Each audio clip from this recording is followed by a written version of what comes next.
I think we want to start with the story. Oh, you want to go to Dead Man's Car? Yeah. So I still have not actually heard this story other than I've heard you mention it a couple times. So I want to know the story about the time that your car got stolen in Brazil. Yeah, okay, so it goes a little bit past that. Okay, so I'm in Brazil, right? So I've been there for 3-4 months. I am with Yaya's mother at that time, right? So I've been with her for like a month. So I'm saying, you kind of know your way around and all. I know my way around Rio from there. Barra da Tijuca, right, where I'd stayed. And you knew all the social rules and norms. Were you pretty accustomed to it by then? Pretty much, but my Portuguese is still beginning, right? Okay. I'm 4 months in, so I come at it I have no formal education of Portuguese, right? Okay. It matters, because for that story, it really matters.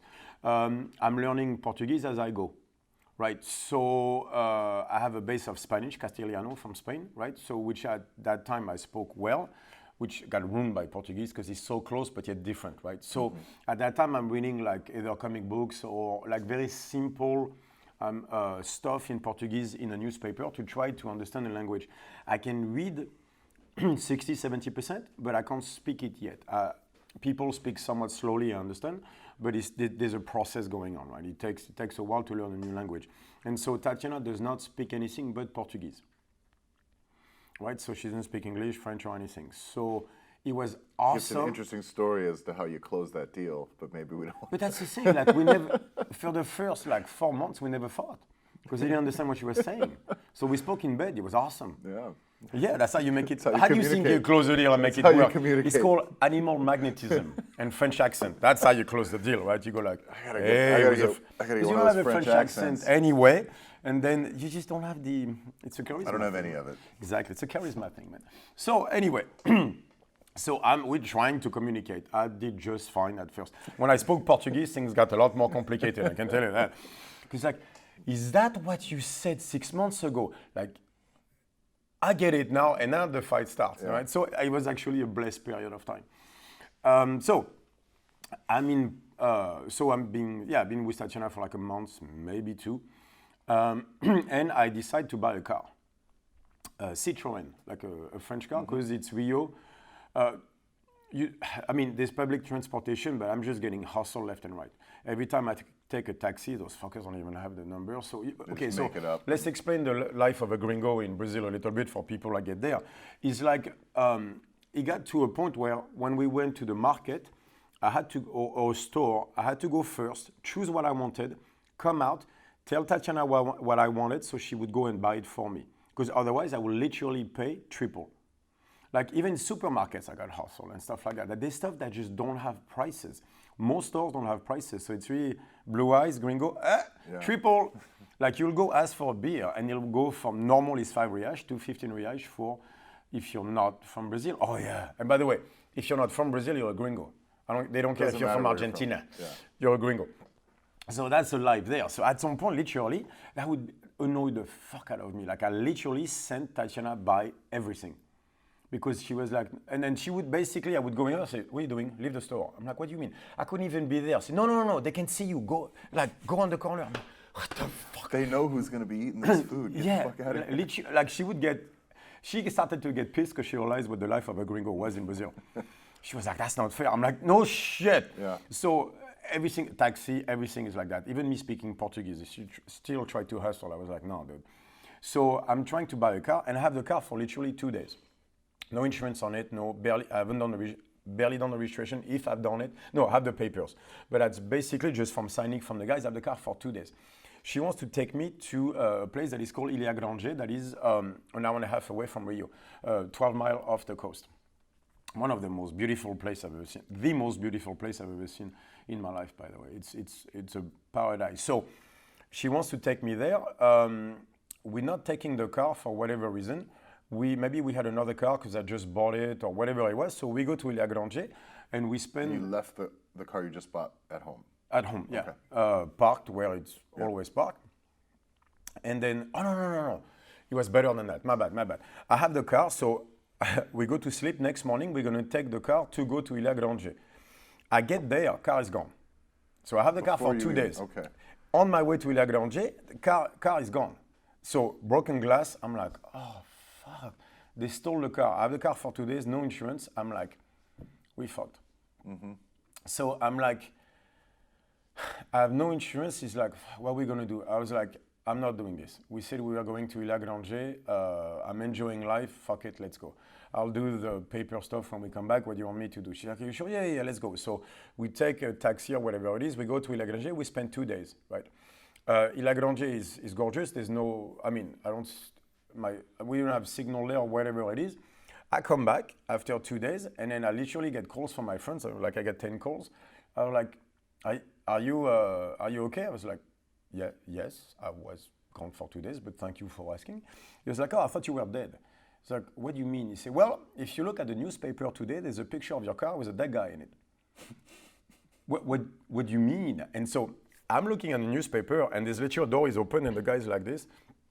There's a dead guy in my car. That's my fucking car. And I was like, maybe that's why my car is gone. And so I'm like, fuck, what do you mean? Because basically, it's been 3 days. I'm like, car is gone, whatever. It's like, no. So you have to go to the police station. I'm like, okay. So I go to the police station, and there's my car right there. I was like, I go there. I'm like, all right. So I go in, and I'm, again, with my broken Portuguese. Tatiana is with me. And I ask for hey, I'm the owner of the white car outside. And everybody goes like this. And then here comes the guy in charge of the investigation. He's like, you're the owner of the car? Yeah. Oh, so you killed the guy. Wait, whoa. What's happening? He's like, well, yeah, so we basically found that guy in the car and everything. And so we towed the car away. It's been 3 days. We haven't heard from you. So naturally, you killed the guy.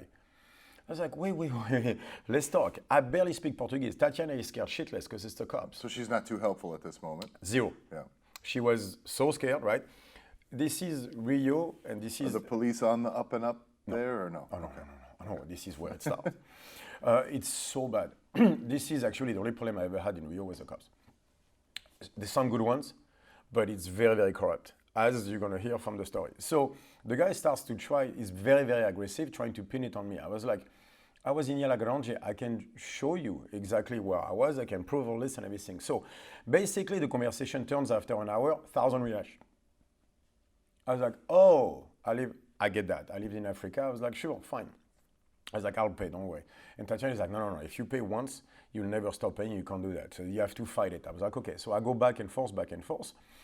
Long story short, what I learned is that the guy who was killed was a guy who basically would do that stuff. He would break into cars and either steal cars or stuff the stuff inside. Who shot him was the cop.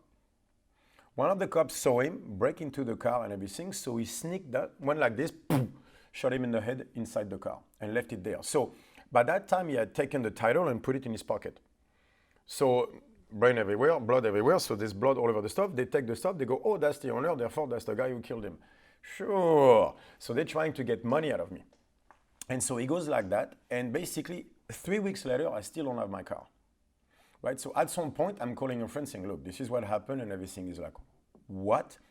He comes here with me, he walks in the police station and starts insulting everybody, screaming and everything. I'm like, this is not helping, bro. This is not what actually did. But at the time, I was like, that's not what I was just asking for help. He's like, how dare you try to get money from my friend and stuff like that. And then so he screamed at everybody. He's like, okay, we'll take care of it. No. He gets the paper. He says, there's your car. I'm like, oh, cool, thank you. So I'm like, oh, it actually worked. I don't know what happened. So it took 2 hours and then he had to offer favors to the guy. Anyway, all mess. And I get my car back. So now you have to understand that my car has been sitting around for 3 weeks with a broken window. So at the time, rain got in and everything. But basically with a guy whose brain got splattered all over. Like the guy's not there, but a lot of him still is. Yeah. So there's all the blood in the back. And everything, right? So I take the car, and the smell is ridiculous. Like you have never smelled death. Probably pretty stoked that the windows broke at that point. If you have never smelled death, you don't know what it's. There's a very specific smell to death.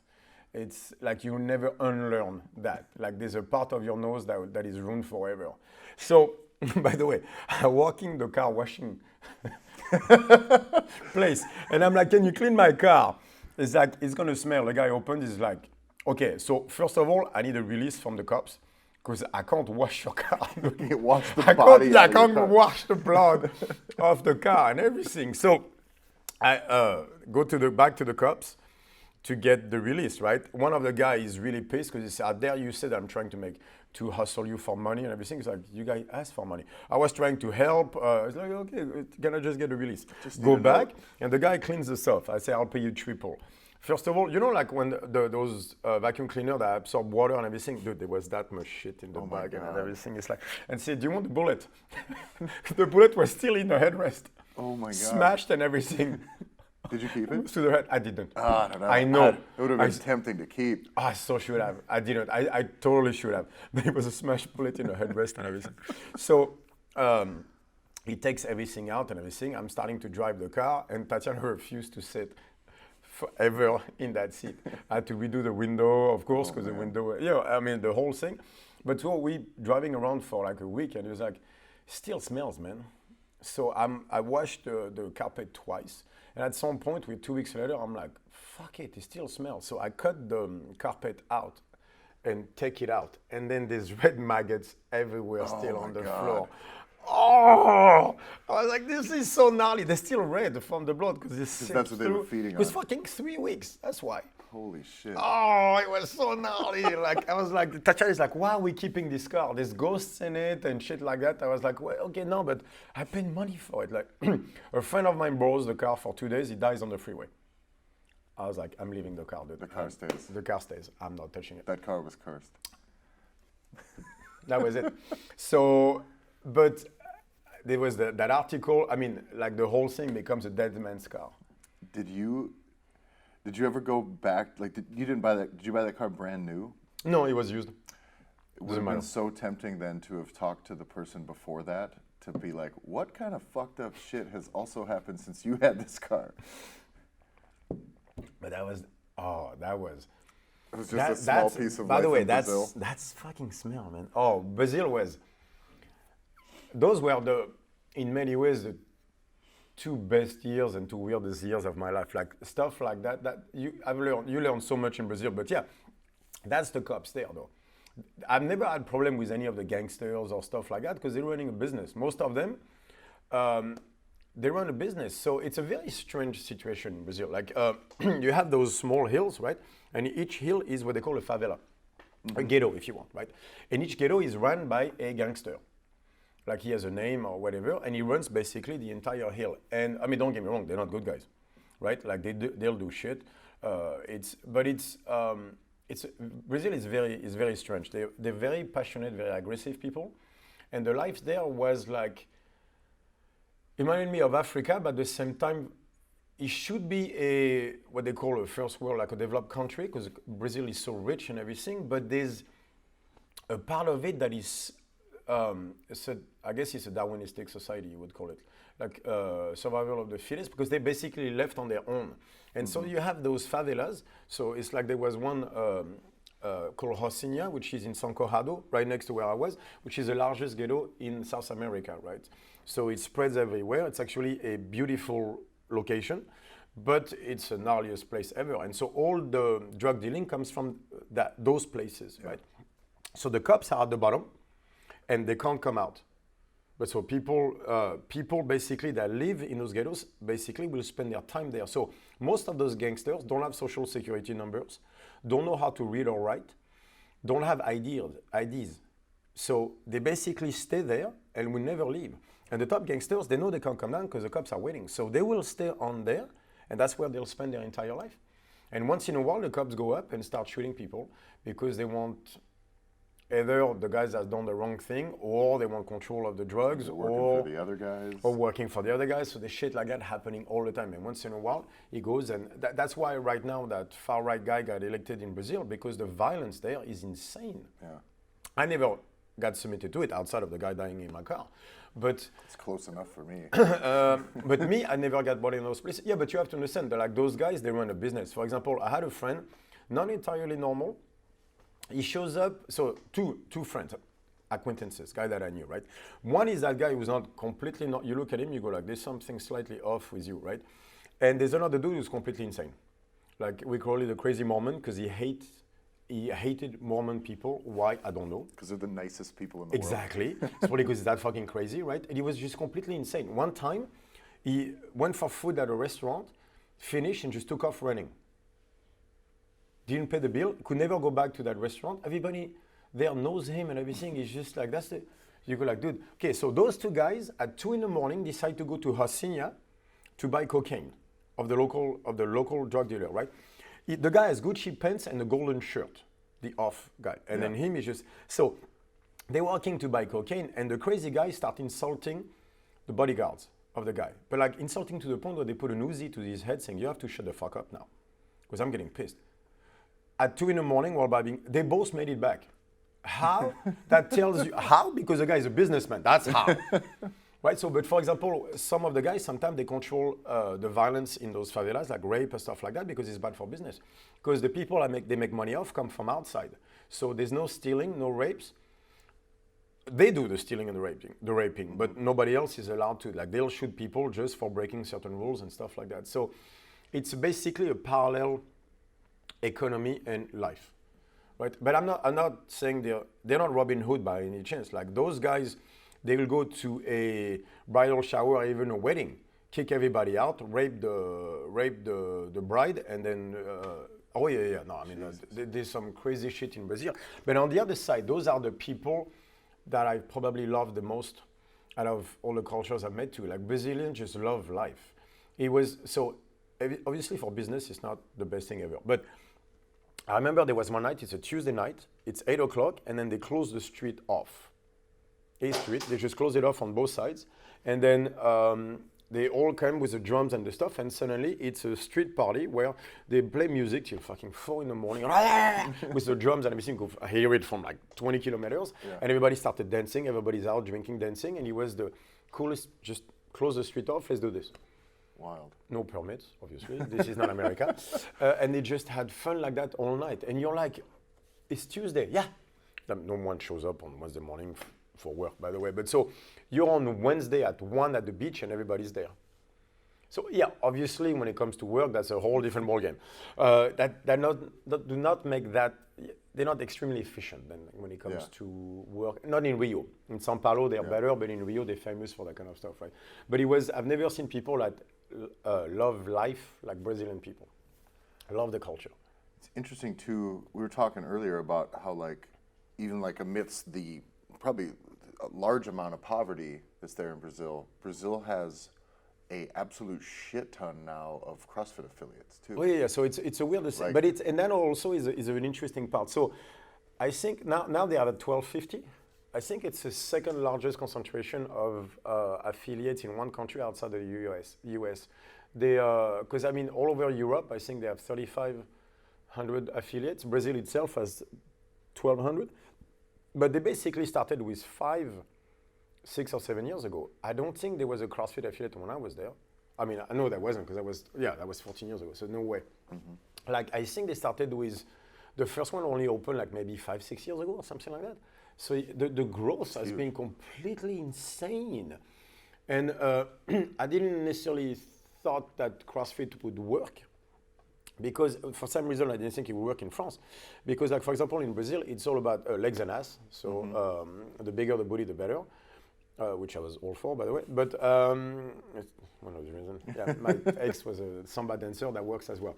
But they're all about looks in that sense, right? You have to look a certain way. Women, it's not necessarily big upper body, but monster lower body, stuff like that.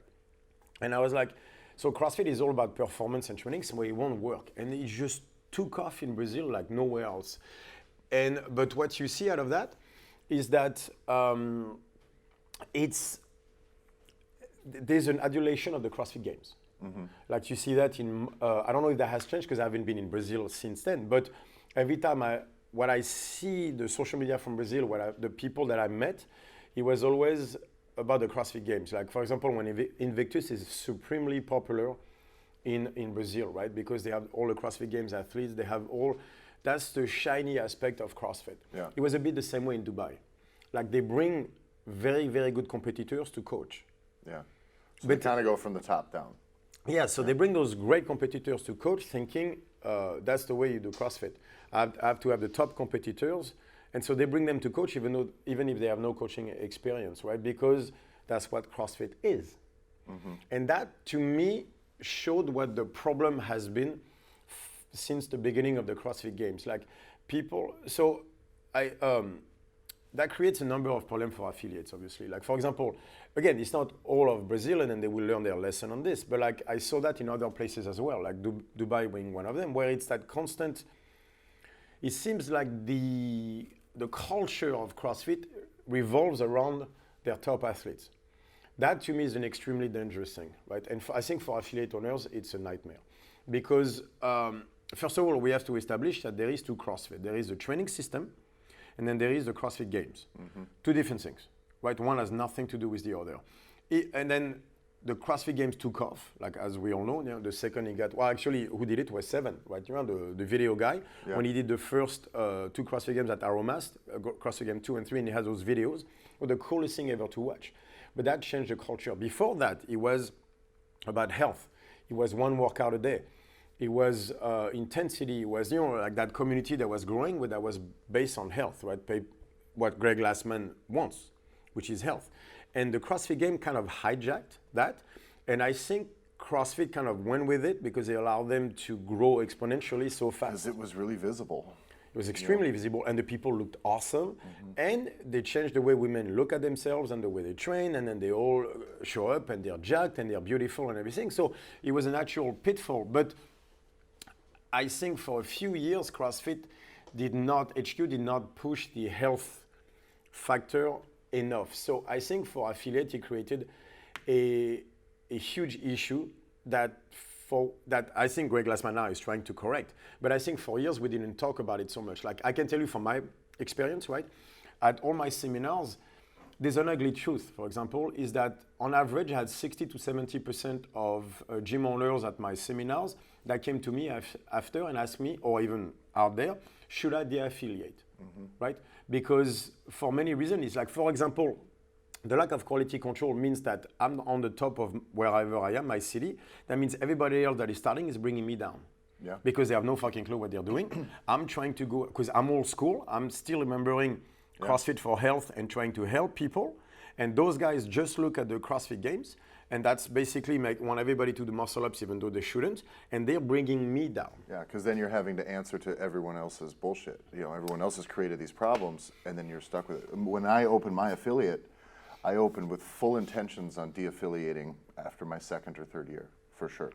And it was because we were in a new market that was very fresh. CrossFit was still new and interesting, and I knew we would get some people in because of the name, and that is the kind of training we did. And it wasn't going to change what I did, but the branding itself and the way HQ was promoting it was something that I was only going to ride out to basically get me initially enough people to pay the bills, and then I was going to do what I do, and to where we had built the name, the brand, the logo, everything as something that we knew we could eventually remove CrossFit from because of the direction they were going. I would intake new clients, the types of clients that I want to intake, just a regular person trying to get healthier for their life. And when I would meet them and be talking to them, I found myself spending 75% of the time diffusing their preconceptions, their preconceived notions of CrossFit. And that's the ugly truth no one wanted to talk about. Yeah, I was like, that still no one wants to talk about. I had to say, like, listen, this isn't crazy. You don't have to be able to do all of the things that you're seeing. Yeah. Take whatever it is that you see, that you've seen of it, and disregard it. Don't do and then let's just talk. And then we'll come up with a plan for you, and I'll show you what we're going to do. But I spent so much energy doing that I was almost ready to be done with CrossFit HQ, and I was ready to de-affiliate, except for then the big change comes this spring. But even before the big change, the crazy thing is I've been the one telling them not to de-affiliate, because for me that's not what CrossFit, whatever. I think a lot of people need to go back to the original CrossFit, see the CrossFit.com from 10, 12 years ago, see those workouts, and see for what they are. This is health-based. Like, you're not going to make the CrossFit Games doing that one workout a day from .com. That's, certainly not. They said it at the time, complete bullshit. Right? But if you look at the original message from Greg Glassman, if you look at the early videos, first of all, the guy is extremely charismatic and he has a point. right? He's trying to promote something. But for me, so that's why I told him, no, don't de-affiliate. Because you don't understand. There's three different things. First of all, not just two. It's CrossFit HQ, CrossFit, the training system, and then the CrossFit Games. Those are three different things. And you could even add a fourth, which is the CrossFit community. And I was like, that's what you're affiliating for, because you want to be part of that tribe, that community. CrossFit, the training system, like when it started, has done things that I never thought I would see in my lifetime, which is, first of all, it changed the way women look at themselves. Back when I opened my gym, I still remember a lady coming to me to train, and she was like, I'm not sure because I'll be honest, I don't want to look like you. I'm like, I'm 105 kilos, bearded guy. I hope you don't want to look, I think I look awesome and very handsome, thank you, but as a woman, I don't think I look too attractive. I agree with her on that one. I was like, why would you? But so it was the whole thing about, oh, if I lift weight, I'm going to get bulky. You know, all that bullshit that annoys me so much. Here come CrossFit, say, look how much muscle they carry, and look, they're still feminine, and they look, those are the most beautiful, they look better than a lot of fitness models. Yeah. Right? And while the performance, while being strong, because again, they have allied everything together. They have changed the way we look at women, first of all, but more importantly, they changed the way women look at women. In like, I have women, so I come from a world where they say, I don't want to look like you, to tiny Chinese girl coming to me saying, I want to look jacked. I want 5 kilos of muscle more. I want arms like this. I want to be jacked everywhere. And I want to squat that much and that much and that much. I was like, where have you been when I grew up? Right? I mean, French women are still skinny and everything, but I'm looking at the CrossFit, especially on the teams. You have those women that are like 5'8", 160 pounds, so like 1.73 m, like 60, 70 kilos. And I'm like, where were you? I was stuck with the skinny ones with no legs and everything. It's like, shit, I was born like 20 years too early. So that comes for CrossFit, and of course, that's at the CrossFit Games that created that image. But the whole thing for me was, look, like CrossFit in itself has done things, has changed the way women train forever. Definitely. We have seen results in women that we have never seen before. And you can tell whatever you want. And that won't go back. You know what I mean? It'll change forever. There is a turning point in which now all of this. Remember when the Joker tells Batman, "You've changed that. You know, Gotham will never be the same." It's exactly the same thing for training for women, right? Things have changed, right? So, and to me, that's CrossFit. That's the strength of CrossFit. Is the community created, putting the system that Greg Glassman put together, changed in the fitness industry, and for the better, by a million miles, right? Okay, so. Then there was an issue with the CrossFit Game kind of hijacking the message. So things got lost in the middle. But so now basically, my biggest problem with the way the message got lost is the fact that it put affiliate owners in an impossible situation, right? And that's what really that I saw is affiliate owners are like, look, I love CrossFit. I just can't have people coming to me that can barely move asking for a muscle up. Yeah. That's an impossible situation. And I think there's another problem with that, so that's what you see in Brazil, right? Is people that see CrossFit as those CrossFit Games athletes, and that's all they want. And it's normal to have a fan crush on athletes, and I have a few, and looking at the top of the mountain as CrossFit Games athletes. But we have to understand that those people and the CrossFit for Health that we're trying to promote with 99% of people, one has nothing to do with the other. You don't, just because you see all those girls smiling and laughing on the Instagram doesn't mean that's their life. Plus, in an affiliate, those top performers, while they're not even those top end performers, because those top end performers, if you're watching this, they're probably not in your affiliate. You know what I mean? There's a very small amount of people that are coaching one of those people. But so for the rest of you that are trying to make money, or at least make enough money to eat. Or even fix people. Yeah, or even to help people. Your responsibility is to the rest of the people. And you get even some of those people that think they're on the bubble, that they may or may not be making it to regionals. That's usually the problem. Those are a huge problem. Those are usually the problem. It's the guy who's 200th in his region. That's really the issue. So he's going to become a coach at your gym, at your box. Why? Because he wants to have all day to train. No, that's, but what does he want to coach? Yeah. Not all of them, by the way. I'm not criticizing every guy that is in the top 200 in the open. It's just like I've visited a lot of affiliates and I've seen that there is a percentage of them that percentage is far too high for my own taste, where the guy is coaching so he can train to make the regionals.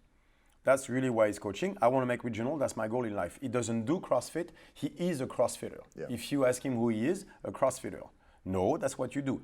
There's a blur line right there, right? And so he's coaching so he can train 3 times a day to make it to regionals. Never going to make it. The only person who's not seeing that is him, right? Because those guys are on a different level. But so he's going to kill himself to try to make it, or at least make it to regionals, right? And that's the reason he's coaching. He doesn't really give a shit about the craft of coaching. His craft is getting better as an athlete. But he needs the time to do that, and he needs to be able to pay the bills. So he's coaching as an affiliate. And he needs a key to a gym. He needs a key to a gym, exactly, right? And so he's going to come to the owner and become a coach. The owner is most likely to say hi because the guy has a very high snatch and nice abs. And that's what you see on Instagram. So then the affiliate owner is like, I should have that guy.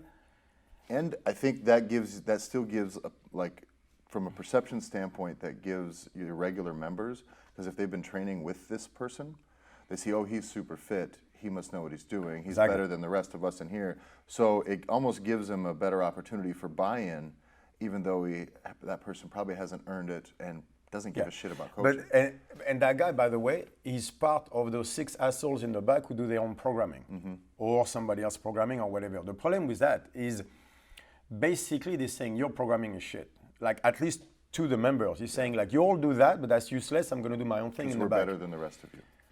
Yeah, but even like that means the programming that they're following is better than yours, that you're putting on the whiteboard. Yeah. So you're creating an entire culture of people that look at what you do as inferior compared to what they're doing. That means like then maybe I should do the Invictus programming as well. No, because the Invictus programming that is following is for competitors. So CJ blast them because that's what is necessary to compete in CrossFit. But that's not what 99% of your members should be doing or are doing. So now there's a gap between what that guy does and what you're trying to promote. You're trying to promote, let's do 1 workout a day, intensity and everything. What he's doing like 5 workouts in a row. And he's dying where you're not dying because today you're learning to snatch with a PVC or the 10 kilo barbell, but he's doing basically his 120 kilo snatch over there. And you're like, but I want to, look, if I can snatch 120 kilos, I'll have abs like him. Yes, because that's how you work. That's exactly how it works. So that creates, on a cultural level of your gym, it creates a humongous problem, right? So now you have, on the outside of your gym, Instagram, that creates a conflict between the culture you want to have and the culture that is promoted out there, up to what Greg Glassman did, which we're going to talk about, right? But so the CrossFit Games. And now inside your gym, you have those top athletes that create another clash of cultures between what they do and what you're trying to promote. So now you're an affiliate that has HQ not having your back, your own top coaches not having your back. And you're at the bottom trying to tell people, but it's about health, because that's what you did it in the first place. Oof. And that when you're that person, because I've been that person, if you're that person, you're sitting there and you're just trying to get people to just prioritize what you need to do for yourself. Do a fucking pull-up before you want to do a muscle-up. How about that? Can you do a strict pull-up? Why are we having this conversation? That's literally, or people wanting to come up like, no, I'm just going to kip all my pull-ups forever and never get a strict pull-up. It's like, well, what you're going to get is a fucking shoulder problem. Yes, and real fast at that too. But I've literally had to almost argue with people about that to the point where, and it's all this other noise and imagery from the top. And I've, now the shift that we've seen recently with CrossFit's HQ, like with their priorities, what they're trying to promote, makes me very happy as a person who's owned an affiliate. Extremely happy because I never thought it was. I honestly thought it was too far gone. I'm the biggest CrossFit defender out there, but I'm the biggest CrossFit defender of the training system. Right? What I don't want to see is regular people doing competitive programming. Yeah. That's where I've been fighting for 4 or 5 years now. I was like, guys, stop. I see many problems. I see people incapable of pushing intensity in a workout. Like, they have to remember, like, it's a fascinating thing. Like, we're in the Netherlands where they have the biggest, tallest women in the world and some of the biggest one as well. And yet the Open comes around and you don't see the results following what I see as a potential. Dutch people are extremely athletics. The women here are very strong, tall. They have everything they need to make it in CrossFit. And yet I don't see the results following the potential. But I've seen them train and it's 30, 40 minutes Metcons. Every day it's conditioning and everything. But I'm like, the Open is 12-minute workout max. That's usually the longest workout of the Open is 12 minutes. Most of them are 7 to 8 minutes. Can you do one workout and push until you pass out? And they can't. And that's what I see in most CrossFit gym all over the world is people that can't take one workout and destroy themselves. When was the last time you only did Grace, but then got a PR on it? Try to get it in minute 10 or whatever, where you literally can't finish the last, you think you're gonna have a heart attack at rep 28. Yeah. You still do, but that's another problem. I still yeah, exactly. When was the last time people did that? They took one workout and balls out one time, one set, and then you just go. And then do a set of 10 reps on the squat, and it takes you 10 minutes to recover. When was the last time you did that? Well, no, because that's where injuries come from. And then here comes the justification and the bullshit. And if you can do one set of squat for 10 reps, max weight, and not hurt yourself, then we have to talk about how you squat.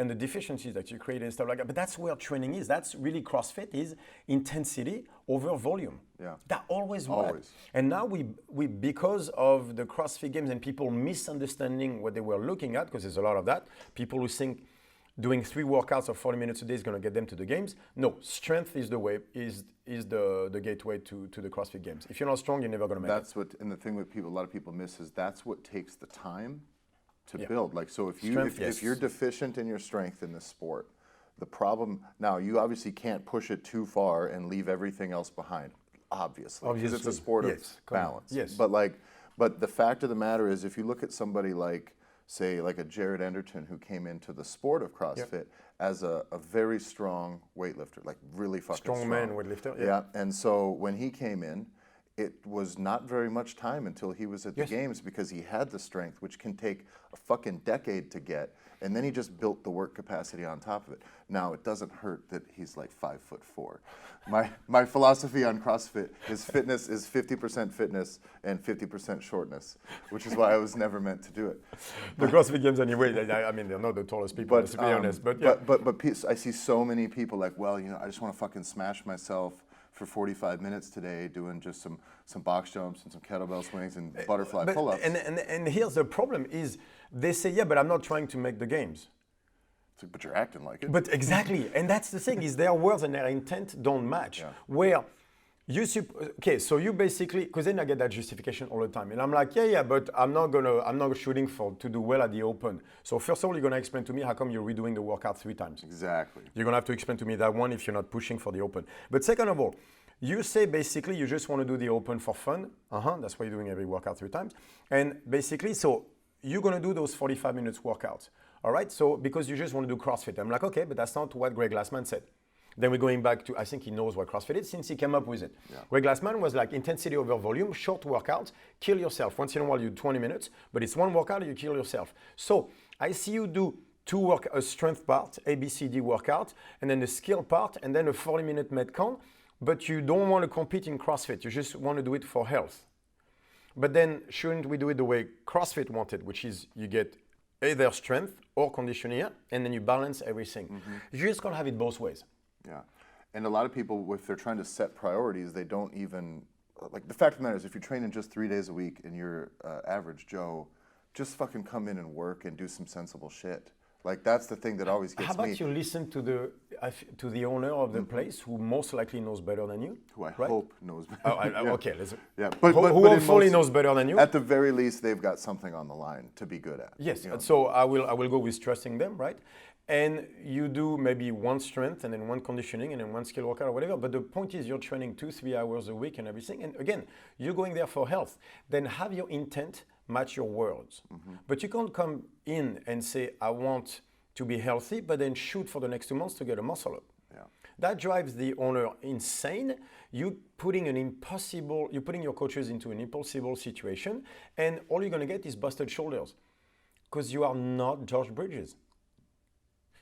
You know what I mean? So I think that's where most affiliate owners started to burn out and lose the fire, is they were put in an impossible situation where, again, like we're going back to everything as a Chinese menu, where you do whatever you want.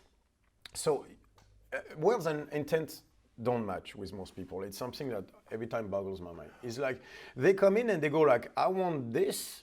Their words is something, but their intent is another. It's like, I want to do health, but I'm going to do ABCD workout from Invictus competitive, but I'm never going to compete in CrossFit. But I still do this because I need to 4 hours a night. And I need to smash myself with a 40-minute workout. And every time I'm like, why? We don't know why. but I'm going to do it anyway. And then I'm going to go back to work and work another 8 hours at the office. And then, but I'll do my mobility tonight. And I'm like, but you're taking all that time out of your week for what again exactly? Like, what is the intent of all this? And even what is the intent of the 40-minute workout outside of you hurting yourself?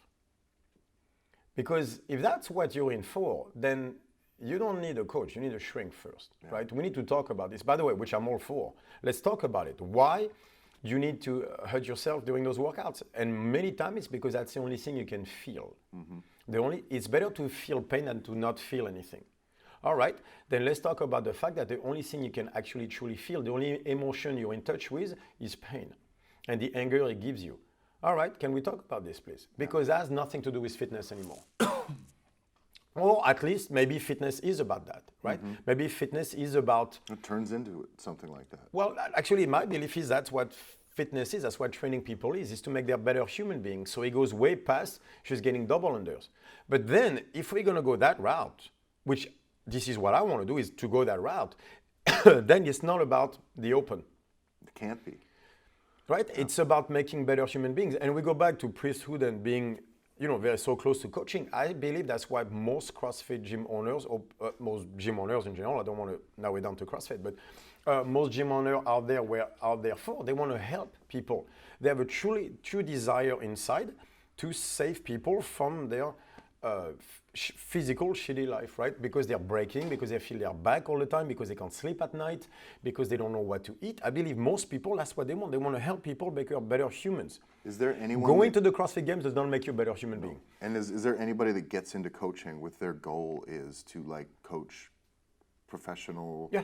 Is there? Like, yeah, of course. No. I've met people. I've met people. That's all they want. Yeah, to me, that's just that's almost. It seems like a totally different thing. It is. That's the thing. Exactly. So me, I'm all for it. I've coached pro athletes. I've coached and everything. And at the time, I thought it was the coolest thing. It's like being a sport coach. Yep. Versus being a person who's really trying to make a big impact on a lot of people. I don't think any affiliate owner is that. I mean, I guess. It's been tried. I don't know if you remember, but probably like when I was in LA, so we're talking like 5-6 years ago. At that time, they started to have competitors' boxes, where a box where they just for competition, and it never worked. Yeah, it certainly wouldn't have worked in my market. No, but it never does. Like we had that with Jiu-Jitsu as well, where guys were basically specializing in taking people to competitions, and that failed because Jiu-Jitsu, like everybody else, 90+% of people will never compete because that's not what they're doing it for. Not everybody wants to compete. Like I think the thing is, again, affiliate owners were in the worst position possible because we never talked about it as a community. Yeah.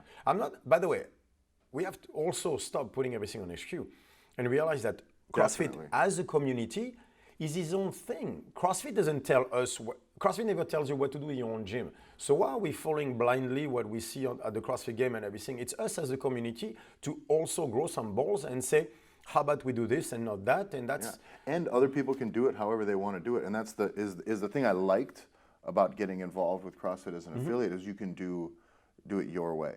And so like some person can say, no, I want to be the place where the competitors go. And it's like, good. I want to be able to help people and make a living. So I'm going to not do that. And I can choose to do that. And whichever one goes belly up, the market has decided. And that, from a business model, is a thing I really liked about the CrossFit the libertarian side of it, is that I could do my thing my way, and I wasn't getting handed a menu, I wasn't. And so I really liked that. On the other side, I feel for the affiliate owners. So I'm like, guys, can we start talking? How many affiliate owners did you talk to on a regular basis when you had your gym? So many. Honestly, for probably a year and a half before I opened. Before you opened? I probably talked to after you 50 opened? or 60, another different. After you opened?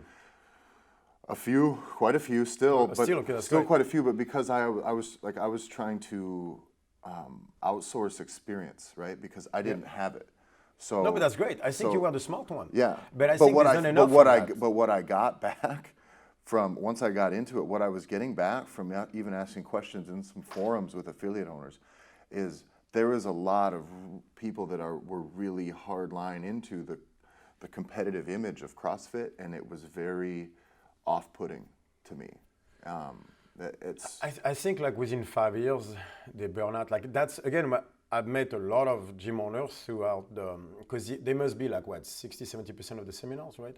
Yeah, oh, so for sure. we had, right, how many people in the seminars now? Like 800, 900?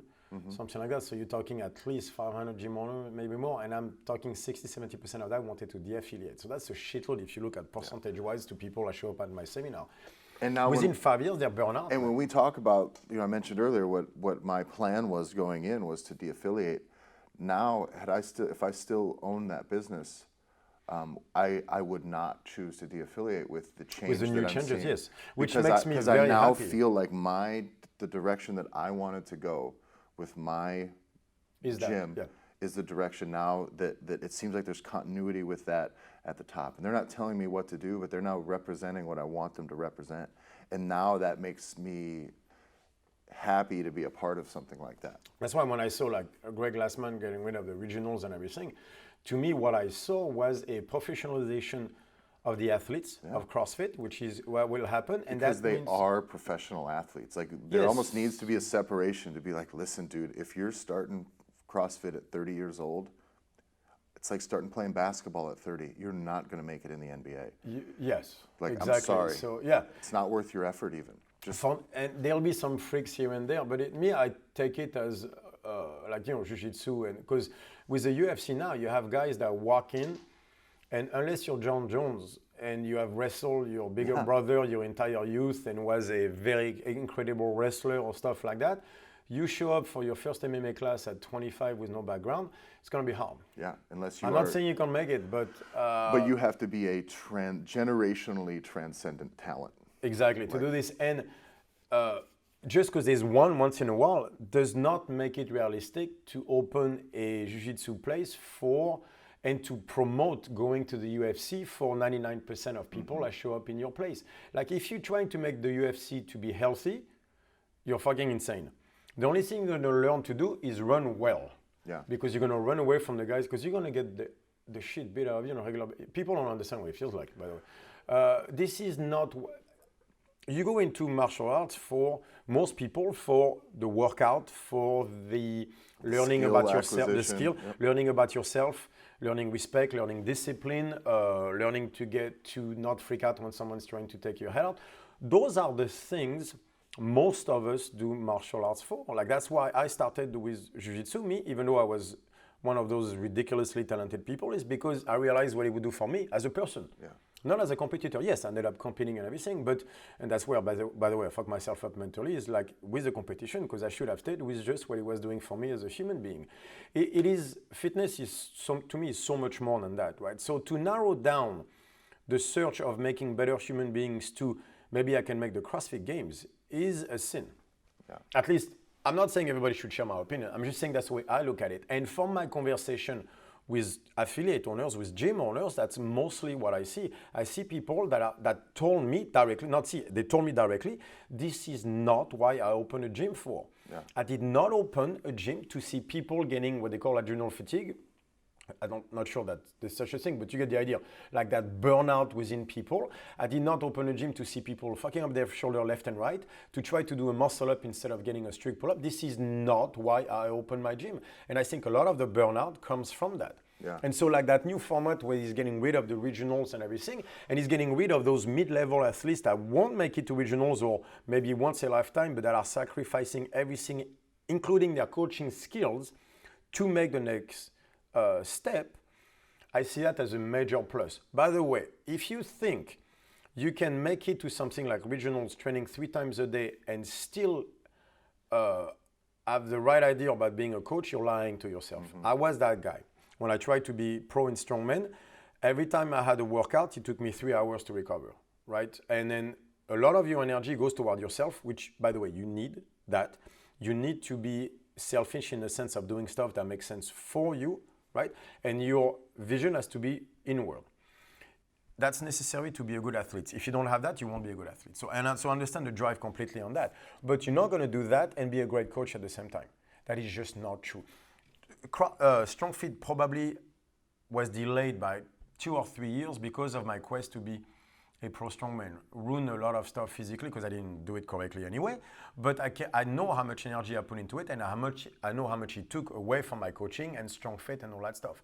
You can't be a great athlete and a great coach at the same time. Yeah. That's not true. Because maybe you're a very good coach, but you're not as good as you should be because you're not putting the time into that because your vision is inward. Yeah.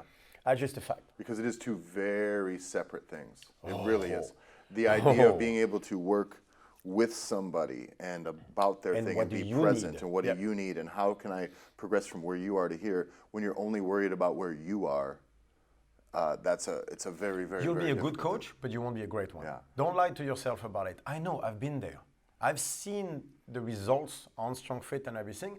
This is why now I'll compete with Paul, but that's it. Like a strongman competition, stuff like that. I might do one for fun here and there, but I won't be that competitive guy like I was. Not that I want to be anyway, because number of things I did wrong, but even if I wanted to come back, it would take so much away from StrongFit. No way. Then I won't be able to relate to people anymore because I'll be that guy going like, oh, you can't do 800-pound yoke? What's wrong with you? Yeah. Because that's a mindset I need to have to go under 800 round every week. It's like, it's light. And if you're not that, you're a pussy and just keep. So you go into that mindset of pushing the boundaries constantly, then you're going to look at people saying, why are you weak? Yeah. Because literally, we don't talk about it, but that's basically what this is. It's like the top bodybuilders that say, how come you can't follow a diet? Because you've been doing it for 10 years and you're extremely dedicated, dude, because you need to compete and that's your life. So do you have a driver that is pushing you constantly? Most people don't want to go 8 weeks hungry without ever touching anything but chicken and broccoli. I'm sorry, most people don't do it. People are like, oh, people are weak. No, they're normal. You're fucking crazy. That's the difference, which I was when it came to strongman. So let's talk about like exactly what, as far as our awareness is of what CrossFit has done recently with their structure. All right, so first of all, let's talk about the whole change and my boy Aaaaaand. Aaaaaand Hammer. Aaaaaand Hammer, of now Aaaaaand Hammer TV on Instagram. Aaaaaand Hammer TV, so he's the official representative of CrossFit. I suppose he's the official, unofficial representative. Oh, I don't even think it's unofficial anymore. I think everybody's similar. So what did Greg Glassman say? Hey folks, Aaaaaand Hammer here, and I have some exclusive breaking news directly out of Greg Glassman himself about teams, masters, teens, the games format, sanctioned events, and more. That is so funny. He's still blocked by CrossFit? Yeah. Oh, that is so funny. Knowing where Aaaaaand comes from. By the way, Aaaaaand, I love you. You're the reason all this happened. Podcast bump, right? Yep. It still got me here. I just find the irony of Aaaaaand being the CrossFit representative is awesome. So now I guess he's a closed CrossFitter. Yeah. Not the naked CrossFitter anymore. Naked no more. Aaaaaand Naked No More. Oh, I like it. That's a good name. Hashtag Aaaaaand Naked No More. So, by the way, Aaaaaand, I want you to do the video production for all events around the world because there's one in Amsterdam, which means you have to come this way. Yeah. So I get to show you Amsterdam and Utrecht and everything. That'll be so fun. That would be perfect. So basically, they're basically offloading all of their media people completely. Yeah. That's mostly around the games, as far as all the video production, all of everything around the games, regionals, the documentary stuff, everything. And now they're going to, essentially, my understanding is just allow out like any other media outlet to have access to, because you couldn't even come in and film the CrossFit games for your local. But that's the thing. I wonder before. how much of it came from actually Aaaaaand and Flow Elite. Because I'm starting to think maybe Greg Glassman saw what Aaaaaand was doing with Flow Elite and were like, I like this. They could take care of that. Because if you look like Flow Elite basically, unfortunately went under because they had no access to any of the CrossFit footage, right? Yeah. They would not let him film stuff at competition, have any access of the footage. So a lot of the smaller competition died off, like the OC throwdown, stuff like that. So Flow Elite, unfortunately, was left with nothing to film. And I think they were saying that they were left with like Granite Games and Wadapalooza, but because those weren't even technically under the umbrella of CrossFit, they were just a standalone thing. The other throwdowns had gone away, and they're basically left with these two competitions that were irrelevant to the rest of the CrossFit space. Because they're not regionals. And and even though regionals, I mean, if you ever try to watch regionals on a broadcast, it's fucking terrible. It's kind of the same workout. It's just like 5 hours of the same thing. Workout. It's a bit hard, but I loved it though. Yeah. But they do, but now with the new structure, with no regionals, but all of these qualifier competitions like Wodapalooza. That's going to make it super exciting. And so all of these things are exciting and they matter. But you see, like they did that like basically 3 months after whatever it was that Flow Elite went under. Yes, I'm really wondering if like the way Aaaaaand was doing stuff, they were like, that could be a good idea. If Flow Elite was still there, they closed like a few months too soon, man. Yeah. If they were still here, they would rule that side of the CrossFit. Yeah. But I still think it's nice now that you can have other media outlets, Oh, and it may even be the same people that were working mean for Aaaaaand TV? HQ, Aaaaaand TV, that may be able to handle some of the stuff. And so what you're going to see now is actually it's going to be, I think it's the reach is actually going to be much further for the message of CrossFit, which is good now that the message is being very specific about health. No, which is good because on one side we're still going to have the competition of CrossFit because it's going to be it's like what 16, 19 competition all over the world now. So it's going to push people more toward that. But then within 2-3 years, it'll be such a pro league for top guys that people will know exactly who's going out. So you're still going to be able to compete and have fun. But I think it's going to make people a lot more relaxed about where they place in a competition because being 17th at the local throwdown won't matter as much as being 189th in your region. Yeah. I think it's going to lower a little bit. It's going to keep the crazies a bit down on that one. Being as an affiliate owner, the nice thing is then the Open is actually about your community. Yes. And it's not about like, well, I mean, I was 75 spots away from regionals. Yeah. And it's like, and well, we you were a doing pain in the ass and you did the same workout 3 times. So hopefully now there'll be less reasons to redo the workout 3 times. You can just go and have fun with your community. And they'll turn the athletes into a pro league, which they should be able to make more money now because there'll be more sponsorship and stuff like that, which is great for them, right? Because now every event can sponsor people. Because right now, still the games is Reebok only. They can't even wear Nike shoes. Yeah. So they get to these other competitions and they can be T-shirts. there. We can have T-shirts. And they can have their own media people, their sponsors' media people. By the way, how pissed off is Reebok on that one? Because now basically you're going to lose the T-shirts too. Because outside of the game, we can go back to having a normal T-shirt industry. Yeah. So Reebok that killed the T-shirt industry in CrossFit and the UFC, both. Yeah. All right, good job. I think that's what happens when you try to hang on to everything so tight. You try to completely control everything, and it's like, well, now you're the bad guy. And yeah, I mean, I remember where right before Reebok got in, like there was a booming CrossFit T-shirt thing industry going, just like in MMA. And the second they got in, it just everything went away. Yeah. Like there were big companies sponsoring. Like what was that big? Those really douchebag T-shirt that every single guy was wearing for MMA back then. What was the name of that company? The shiny stuff. Was that the old, like the original Under Armour ones? No. There was. It was actually. Because I know back in the day, Under Armour started with just one shirt. When Fedor came to the States the first time, he was sponsored Affliction. Oh yeah, remember Affliction? Yeah. Right, that was the one. So but they were paying a ton of money for athletes and everything. So now we can start to have stuff like that. So they actually have a real pro side to it. So basically what Grid tried to do, CrossFit is doing with their workout. So me, I'm all for it. Because on the other side, it allows Glassman to push toward health. Yeah, and the great thing for CrossFit is, and I could be wrong on this, but I assume that the people putting on these competitions, these qualifier competitions, are the ones paying for everything. Anyway, right? Yes, no doubt. So imagine the cost of operating regionals, covering the media for regionals, trying to live stream it all, organize everything, volunteers, all of the shit involved in getting equipment there. It's just so much stuff for a company that wants to be concerned about competition being here and then health being our main goal. Now I think they can actually do that. The balls on Glassman to come and change it within. Because he didn't even say we're going to take 2 years. He's like... Right now, which I can relate. Next year's games will be completely different. I can relate to the man on that one. It's like, it's a good idea, let's do it. Yeah. Okay. And he changed everything like this. Me, I'm extremely happy because I've been telling everybody Glassman hates the games the way what he portrays out there for 4 years now. Everybody called me crazy. I was like, no, you guys don't understand. That's not what he wants out of CrossFit. It was so obvious.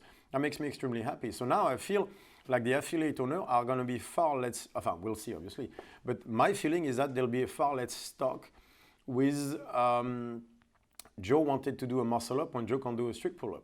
Yeah. Right? So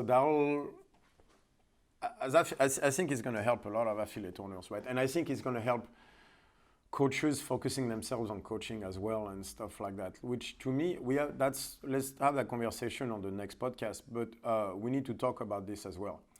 Coaching is not something, you're doing class managing. If you think you're training 3 times a day and getting ready for regionals and everything, and you're focusing on being a better coach, I'm there with you because I made a mistake, but let me tell you, it is a mistake. Like, you're lying to yourself. You just can't. Like, that's not what coaching is. Coaching was far past you taking 2 hours of your day to clap at people when they do double unders or shit like that. It goes past that. Maybe we have a different idea of what fitness should be. I'm not saying everybody should have the same vision of fitness as I do, but to me, it goes far deeper than just managing a class. Right? And I think this version of CrossFit that Greg Glassman is trying to create, we'll see where he goes with it, obviously, because he might lose his marbles and go at the medical world, which I truly hope he's not going to go there, because they have lawyers and a lot of money. And I don't think you're going to win that one. But the balls are tremendous. The balls on the guy. I've been wanting for him to come back for 5 years. I've been at seminars, like, people know. I've been like, where is Greg Glassman? That's who we need back. I don't want Dave Castro's CrossFit. I want Greg Glassman's CrossFit. And now it's back. So that makes me very, very happy. He says taking over the .com. I'm like, good. Let's go back to. All I want me is to go back to 2007. Yeah. 2008, 2009. Right? The one workout a day for .com that everybody, remember when basically everybody did a .com workout? That's what I want to go back to, where we promoted toward health and everything. You want to get better at CrossFit? That's great, right? But that was not the original message. Yeah. Well, I think the original message now is, like, definitely it's headed that direction now, for sure. I saw such a parallel with Jiu-Jitsu and the MMA world. Like, you see that with white belts now, because people have to understand also, is like a white belt, the only reason is keep doing Jiu-Jitsu is not watching the video of basics of the how to pull guard on Instagram and YouTube. That's not what he's watching. The white belt is watching Marcelo Garcia destroying everybody at the ADCC, like, Abu Dhabi Combat Club competition by doing stuff where you go, what was that? That's what he's watching. So we need that as well, don't get me wrong. Like, we have to be honest, right? But I don't want the white belt to learn leg locks before he learns how to have a decent guard. That's where the coaching comes in. The coach's job is like, no, you need to know what a guard is before I teach you leg locks. So, but I understand that the white belt, all he's going to watch is leg locks, Ryan Gordon, and doing all this stuff and going like, I want that. Yes, but you don't understand that the dude has been putting 10 years of work to get there. But that's where the coach's job is. It's more than just teaching the technique. It's explaining, it's guiding people through. Maybe from white belts to black belt. So let's get into that next episode. Let's do the next episode on, like, quality coaching, right. All of those things. I'll use the experience how John Machado taught me. Perfect. Because I think it's very relevant, because I think there's a huge parallel between Jiu-Jitsu and fitness. Cool. Well, there's your teaser for next week. Next one. All right. You guys? All right. Are we getting any of my... Oh, cool. I'll push it this way. I was like, I have no problem putting it in the camera frame. Yeah, that's perfect. It's not a real arc, that one, because that's not the original creator of Dragon Ball Z. Dude, you are speaking in French to me right now. So there's a moment where he stopped and people took over. And then they created that whole series with that particular Dragon Ball. Okay. And that was not considered a real one because it wasn't done by the original creator. It's non-canonical. Like, it doesn't quite fall into line with the rest. Yeah, so he basically went back to where he stopped, and then started from there sideways. So is it, like, universally not accepted? It's like a so, like, multiverse version of Dragon Ball. If you see somebody who's, like, really into that side of things, you're like, fuck that guy. No, but it's like an alternate universe of Dragon Ball where, and so the argument is, but that shit didn't happen. We're good? Cool. All right. Because that one and that one don't fit. So, like, the original creator of Dragon Ball, stopped, right? And the guys took over and went left. And so when he came back, he went right back here, went right, and Ultra Instinct comes from his So they came back of it. and went two complete separate. Yeah. So they came back and redid all of it. Yeah, so basically that's one version of that past past It's like an alternate Super future. Saiyan 3, they went this way, and then instead of that, he went that way. So it's like a alternate universe past Super Saiyan 3, if you want. That's why it matters to have both. I mean, I'm not saying I prefer one over the other, but I do like Ultra Instinct, let's be honest. But some people will claim that's not a real Dragon Ball. I'm just saying. I'm just saying. So, speaking of things that are impossible to segue from, Yes. I think we want to start with the story. Oh, you want to go to Deadman's car? So